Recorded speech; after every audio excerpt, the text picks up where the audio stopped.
Человек-эпоха. 122 года назад, 15 декабря, родился выдающийся лингвист Васо Абаев. Его вклад в науку языкознания велик, его научные работы не подвластны времени. За десятки лет своей работы он сумел создать свой уникальный научный мир. Об этом мире говорят до сих пор и ставят в пример.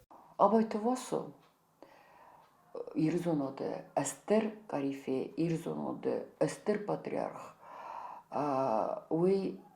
Кайзагне дуне иронистен сеювел хостер.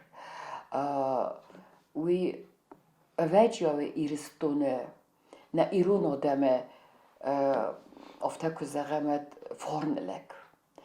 Дугунеменус веджаве саунестоле. Эрмест иронодеменне феле энекен дуне охортен.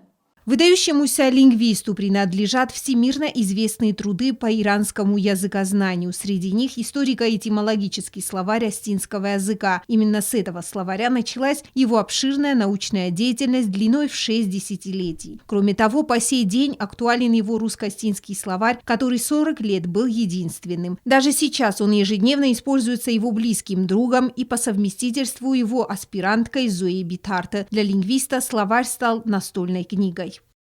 Arkenig чу мен arkenig. Ме эстрарkenig чу, то энекен адам, коме загой, хаю мохкабул. Костадер мохкабул, костадер зафтефекенен, несфелдисе гротта костойдер. Стемхот несседетте, ферекайротте уйвее диссок.